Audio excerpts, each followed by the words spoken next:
Sanibonani uDr. Thabile weather Blue Clinic yamadoda eseThekwini. Ngibhala upage 9 olanga la ngesonto la sikhuluma khona ngeenkinga amadoda abhekene nazo. Qinisa kakhulu inkinga zasekamereni. Ngiphinde ngibona Dr. Love insizwa kaMshengo okhosini FM. Njalo ngolesibili kusuka ngo-1 kuya ku-2 ezintathakusa. Thank you very much for the likes, the following. We are at 1,000. Thank you. Please like the video, share it, more especially if you find the content useful. Ngiyacela ukuthi uyishare nabanye abantu ngoba siyazi ukuthi khona okuthile abangazuza ngabo nabo ngoba siyazi ukuthi inkinga yasekamereni zivame kakhulu kunalokho esikucabangayo. Namhlanje nicelile ngiyaphendula. Sizokhuluma ngomngozi bokushaya indlwabu. Asisho ukuthi yonke into ehlangene nendlwabu yilokho esokhuluma ngakho, kodwa sikhuluma ngephathi ethile. So sokwenza iseries la sokhuluma khona ngezinto eziningi ezisondelene nokushaya indlwabu, kodwa namhlanje sikhuluma ngobungozi, indlela ezithile zokushaya indlwabu nobungozi obuthile obuba khona lapho shaya indlwabu. Into yokuqala ke sokhuluma ngayo masikhuluma ngokushaya indlwabu kuyini ukushaya indlwabu. Siyazi ukuthi inkinga ingafani kubantu abangafani. Lokho ngesilungu siyazi kubizwa nge-masturbation. Kubalula mosenze lo gama. Manje masikhuluma ngokushaya indlwabu kwenzani? Siyazi ukuthi uyakwazi ukusebenzisa izandla, uyasebenzisa ama-toys, uyazi ukusebenzisa ezinye izinto ezithile ukuze ukwazi ukuthi wenze leyo nto. Kuyinto evamile kakhulukazi abantu besilisa abadume ngokushaya indlwabu kunabantu besifazane. Namhlanje le video siyenzele ukukhuluma ngobungozi kuphela, hayi ubuhle belona bendlwabu. So masikhuluma ngobungozi bendlwabu ke sokhuluma ngendlela ethile eqala masisho lobungozi babo. Okokuqala siyazi ukuthi khona abantu abathanda ukuthi mabenza indlwabu benze lokho esikubiza ukuthi traumatic masturbation.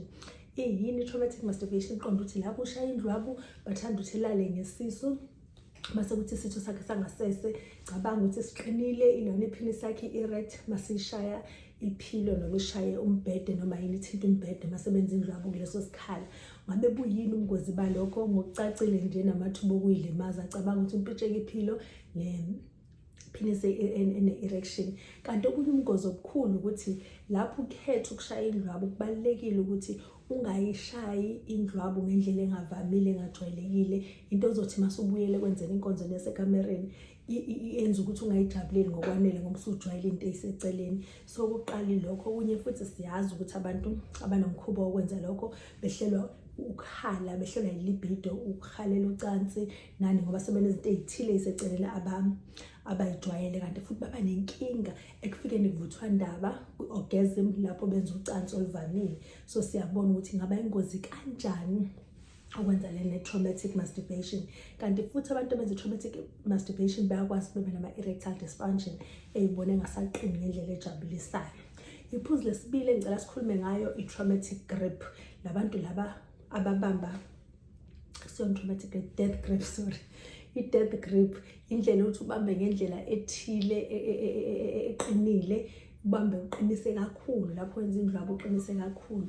Lokho kuyalimaza kakhulu ngoba vele uyacabanga isitho sakho sangasese sojwayela ukujabuliswa into eqine kakhulu, kanti siyazi ukuthi mawenza leyo nto masewenza inkonzo evamile ngeke uze uqine ngendlela enjalo, uyibone ukuthi ungasalijabulela ucansi ngendlela evamile, uyibone futhi ungasafiki nakuvuthwa ndaba. Abantu abaningi abajwayele ukuthi benze bambe beqinisa beshaye indlwabu akusekhona nje lokubamba uqinise kuphela nje nokwenza ispeed esikhulu kakhulu. Lokho kukunika inkinga yokuthi ungayibona ukuthi ungasalijabulela ucansi oluvamile. Ngokudabulisa abesilisa abaningi abajwayele indlwabu bayibona sebekuleyo nkinga.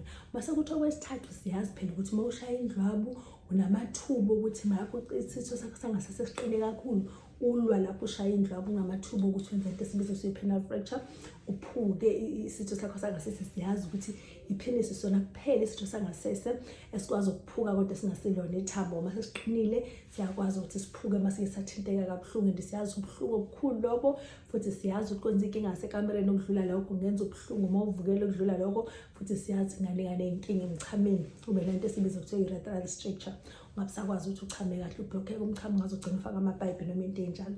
Yizinto ongazenza la ubona khona ubhekana ney'nkinga ezinjalo ukumasturbateni.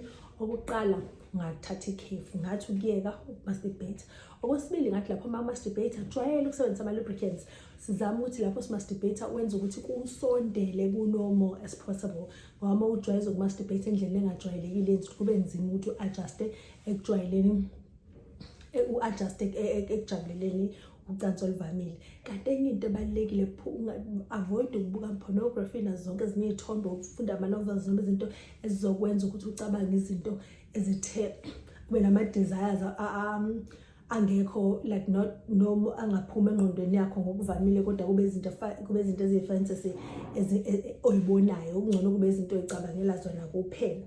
Kanti okunye kubalulekile ukuthi uma ufuna ukwenye indlela enza ukuthi kube ngcono, sebenzisa izandla zakho nama-lubrication versus ukusebenzisa ama-toys, because siyazi ama-toys kakhulukazi kwabesifazane ashesha ngendlela evamile, enza izinto ngendlela evamile, enza ukuthi kube nzima mase u-adjusta back to ukujabulela ucansi olujwayelekile. Kanti okunye okubaluleke kakhulu mase ubona ukuthi kunenkinga ekwenzeni kwakhe indlwabo, awusalijabulela ucansi, awusafiki, awusahali, akusaqini kahle, sekunenkinga ethile, thola usizo. Ave kubalulekile ukuthola usizo. Ngiyabonga kakhulu ukuthi nibuke nasinafika lana. Themba ukuthi nizoyijabulela i-series yendlwabo this week.